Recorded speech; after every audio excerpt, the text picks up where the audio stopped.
Sir बातचीत हुई उनकी, क्या बातचीत हुई, क्या मामला सामने निकला, क्या इसके आगे मुंब्रा के नागरिकों को क्या सुविधा उपलब्ध होने वाली है? देखिए,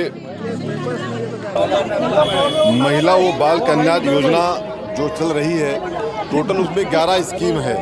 11 स्कीम का पूरा उल्लेख मैंने कर दिया है। इसमें एक अहम बात ये थी कि ये योजना का लाभ उठाने के लिए आपको इनकम सर्टिफिकेट लाने की ज़रूरत पड़ रही थी यहाँ पे प्रभाग समिति के ऑफिस पे, जिसको लेकर के हमने खत दिया।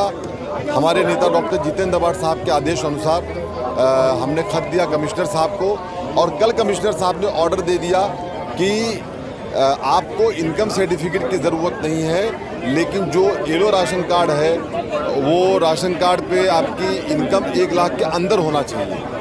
तो वो लोगों के लिए ये 11 स्कीम चालू हो चुकी है, और विदाउट इनकम सर्टिफिकेट आप अपना राशन कार्ड लेकर के आए, जो आपका ऑरेंज राशन कार्ड है उसको लेकर के आए, ला करके आप मुंब्रा प्रभाग समिति के ऑफिस पे सर सुबह 11 से लेकर शाम 5 बजे तक का आप इसका लाभ उठाएं। मैं मोटे साहब जो साहब हमारे एमसी साहब के साथ में यहाँ काम करते हैं, बहुत ही मेहनत से काम कर रहे हैं, अच्छे ऑफिसर हैं, मैं मोटे साहब का शुक्रिया अदा करता हूँ, और एमसी साहब का, और अपने शहर वासियों से कहना चाहता हूँ जो 60 साल की हमारी बहनें हैं उसके ऊपर की जो 60 ईयर्स के अंदर रहेंगे तो आप बताना यहाँ पे कोई इसका स्कीम नहीं है, लेकिन इसमें जो विधवा हैं, जो स्टूडेंट बच्चे हैं, जो सफाई विभाग में काम करने वाले हैं, जो बीमारी से पीड़ित हैं, ऐसे लोगों को 60 साल के ऊपर के लोगों को ये योजनाएं हैं। आप आएँ आकर के यहाँ पे उसका लाभ उठाएं। ट्रैफिक को लेके हमने ये बात किया है कि जिस तरीके से हमारे नेता डॉक्टर जितेंद्र अवार्ड साहब ने बार बार इस पे आवाज़ उठाई है, अभी हम लोग जाके मिल के आए कमिश्नर साहब को, हमने बात किया एमसी साहब को, लेकिन कुछ काम नहीं होता, सिर्फ बातें होती है, उनका कार्रवाई होता है, सेकेंड वहाँ पर लग जाता है।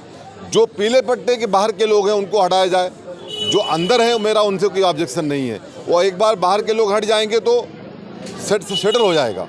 और पानी की समस्या को लेकर हमारी बात हुई है, ऐसे बहुत सारी हमारे बातें हुई है, और मैं ये उम्मीद करता हूँ कि आगे जा कर के इसके ऊपर पूरा विचार किया जाएगा। ये सब चीज़ का हल कब तक निकलेगा? एमसी साहब ने कहा है कि आज से कार्रवाई चालू हो जाएगी। कोई एक आकर के वहाँ बैठा है टैक्स ऑफ, कोई क्लर्क बैठा हुआ है, उसकी बात भी हमने कंप्लेन साहब से कर दिया है। लोगों का पानी का मोटर ना उठाया जाए बिना नोटिस के, ये भी हमने उनसे कह दिया है। एमसी साहब अच्छा काम कर रहे हैं, पीछर साहब, और मैं उम्मीद करता हूँ कि साहब इसका जो भी हमारी समस्याएँ हैं उसको हमको उसे निजात दिलाएंगे। सर कई दिनों से मुंब्रा के चुवा पुल के उस तरफ डंपिंग का विषय ये बनता जा रहा है, वहाँ पे कचरा डंप किया जा रहा है, क्या कहीं ना कहीं भविष्य में इसकी जो तकलीफ है ये मुंब्रा के वासियों को होने वाली है? तकलीफ तो आज भी है, कचरा क्रिस्टल कंपनी सही से काम नहीं करती है। मैं तो मांग करता हूँ कमिश्नर साहब से कि क्रिस्टल कंपनी को हटाया जाए मुंब्रा से, फालतू कंपनी हो, उसका कोई सही काम तरीके से होता नहीं है। और दूसरी बात यह है कि जो डंपिंग की आप बात करते हैं तो डंपिंग ग्राउंड कोई है नहीं यहाँ पे, तो जो भी जगह उन्होंने सेलेक्ट किया है थाने महानगर पालिका से, मैं इस पर कुछ कमेंट करना नहीं चाहता हूँ, लेकिन हाँ ये कहना चाहता हूँ कि शहर के अंदर सफाई ज़रूरी है। हमारा इस्लाम कहता है कि सफाई आधा ईमान है, तो सफाई होना चाहिए। आज शहर में टीबी फैल रही है, बहुत सारे लोग हॉस्पिटलाइज हो रहे हैं, बीमार हो रहे हैं। मैं एकदम